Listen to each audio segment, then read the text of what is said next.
Hey Shockwave, What? have you ever fallen in love before? Like, seeing the face of a newborn child? Or the love of your life in a cafe? Yeah, I saw cinnamon Oreos at the shop and immediately I was obsessed. I love the design of Bonecrusher, very aggressive and has an awesome weapon, but sadly there isn't much on him in the films. I mean, he pretty much has one scene where his arms are spread long to assert dominance on Optimus Prime. Sadly, he did not calculate the face fetish and got torn apart. He is, however, described to be incredibly hateful, but I mean, I still can't hate this guy. He's too iconic and he wouldn't hurt a fly. Just a bus and some cars.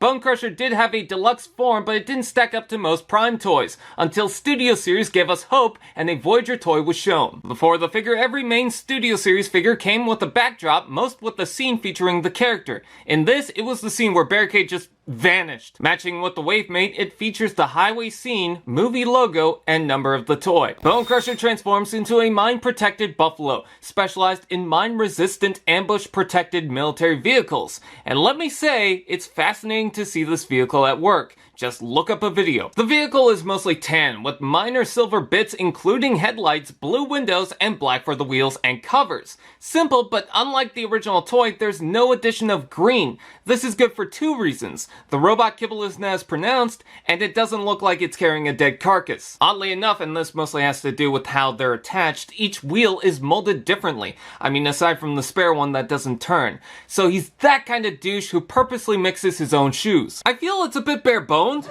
It needs more silver highlights, but knowing the vehicle, this isn't far-fetched. I wish it had the Bulldog logo, and the hands on the back are, what are you doing? Given the transformation, I see why they did this, so I'm not bothered. At least the whole thing looks like an arm. Devastator conspiracy? Probably not.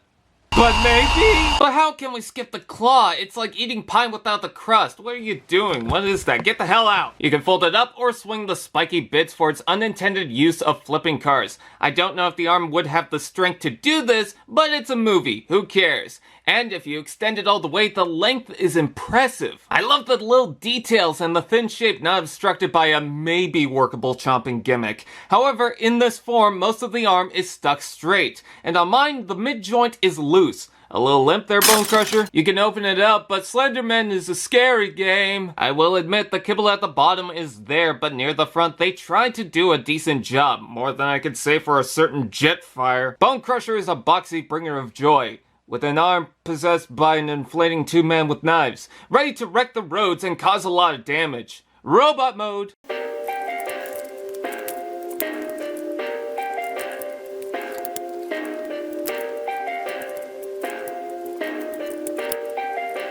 Perfect.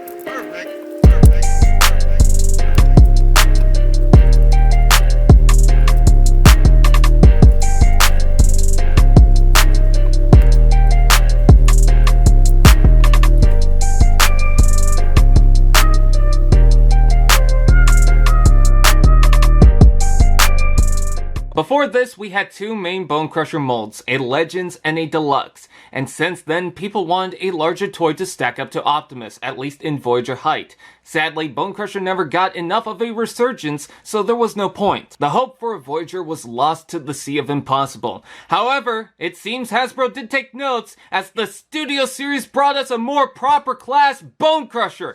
Yes! They did it! They actually put him in the class we've wanted! Are you happy? Are you satisfied? So much for Studio Series scale, right, Optimus? I mean, sure, Deluxes were a lot bigger back then, but compare this to even modern Voyagers, and he'll stack short. However, compare him to the Deluxe, and the mass speaks for itself why he's here. That's a Voyager-sized thigh gap. Why does Bonecrusher look like an owl? Doesn't matter, because that face is lovely, with the silver separation, little ears, and devious red eyes. Delightfully devilish, Bonecrusher. His mouth looks like a diaper, but damn, those eyebrows are just mesmerizing. Did someone say, articulation? Head does this, slight side to side, arms out and in, forward and back, rotation below, elbow joint, hands move, open and close, legs out and in, forward and back, rotation below, knee bend, and foot tilt. I'm probably gonna sound like a cheesy commercial, but wait, there's more! In addition, you can open up the arms for I'm not really sure, either a reference to the extendo arms or just to bulk it up. There is a butterfly joint, not as graceful as a certain Starscream, but if this color monster can do his job more sufficiently, why complain? Not to mention, swing out this joint, rotate here, and right over him he brings his iconic terrifying claw with additional joints from the separation. This also includes a rotation joint at the claws so he can slash, grab his enemies, or make the perfect goalpost. And thanks to the thigh gap, you can do this. Laugh! Are those seats in his arms?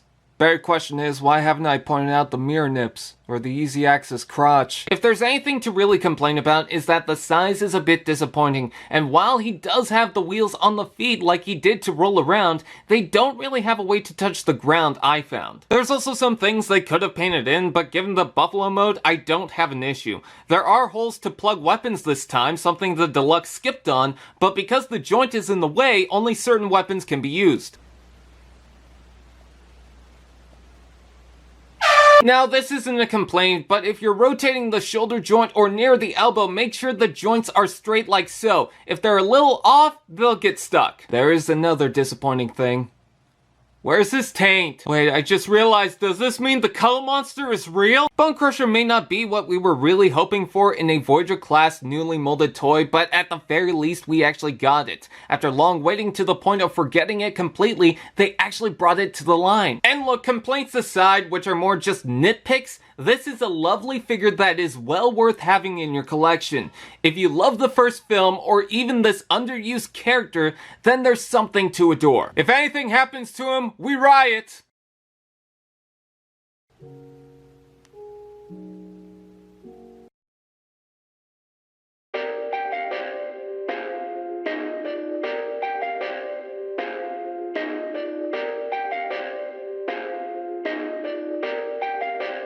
Perfect.